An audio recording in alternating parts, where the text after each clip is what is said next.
आज का hot topic यह है कि यूपी में मनी लैंडिंग यानी कि साहूकारा एक्ट को खत्म किया जा रहा है।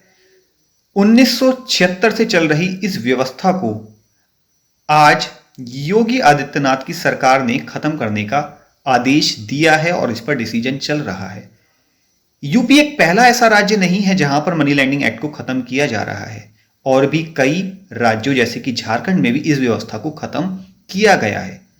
सरकार का अपना मानना है कि 1976 में इस व्यवस्था को या इस कानून को, इस एक्ट को इसलिए लाया गया था क्योंकि उस समय बैंकिंग की व्यवस्था प्रॉपर नहीं थी, हर जगह बैंकिंग नेटवर्क नहीं था। लेकिन आज की डेट में बैंकिंग हर जगह पहुंच चुकी है। सभी को इजीली गोल्ड लोन या फिर अन्य लोन अवेलेबल हैं। लेकिन यहीं पर साहूकारों का और ज्वेलर्स का कहना यह है कि अभी भी ऐसे बहुत से लोग हैं जहां जिनके पास बैंक तो अवेलेबल हैं, लेकिन वो उस फैसिलिटी से टच में नहीं है या वो इतने एजुकेटेड नहीं है कि उस फैसिलिटी को अवेल कर सके। इसलिए वो हमारे पास आते हैं और इजीली हमसे लोन ले जाते हैं। इसलिए इस साहूकारा सिस्टम को बरकरार रहना चाहिए।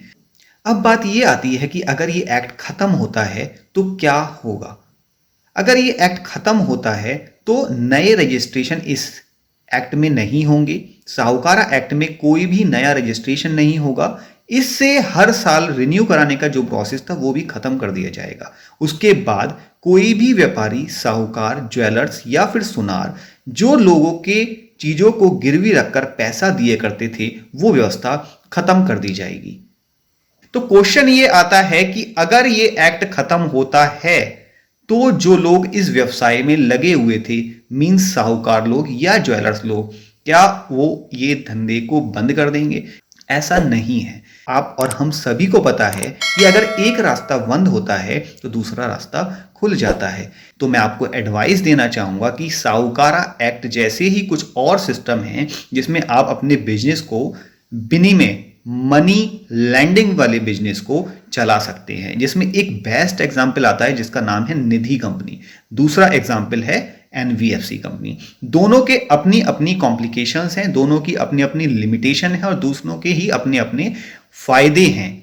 तो जो भी लोग साहूकारा एक्ट में बिजनेस कर रहे थे वो आज भी बिजनेस कर सकते हैं साहूकारा एक्ट खत्म होने के बाद भी। लेकिन उन्हें अपना रास्ता बदलना पड़ेगा। या तो वो निधि कंपनी की तरफ मूव करेंगे या वो एनबीएफसी की तरफ मूव करेंगे। एनबीएफसी के लिए आरबीआई की अप्रूवल की जरूरत होती है, लेकिन निधि कंपनी के लिए आरबीआई की अप्रूवल की भी जरूरत नहीं होती। उसके कुछ इंस्ट्रक्शन को फॉलो करके जैसे हम सिंपल कंपनी बनाते हैं वैसे ही वो निधि कंपनी बना के बिजनेस कर सकते हैं। वहां पर ज्यादा ट्रांसपेरेंसी है, ऑनलाइन मोड में आप काम कर सकते हैं और बैंकिंग के माध्यम से सारे रास्ते इजी हो सकते हैं। तो साहूकारा वाले लोग जो मनी लैंडिंग एक्ट को फॉलो करके अपना बिजनेस चला रहे थे या जो इस व्यवस्था के संग थे, वो निधि कंपनी या एनबीएफसी कंपनी बनाकर आगे बढ़ सकते हैं और लोगों को आज भी पहले की तरह ही फायदा पहुंचा सकते हैं।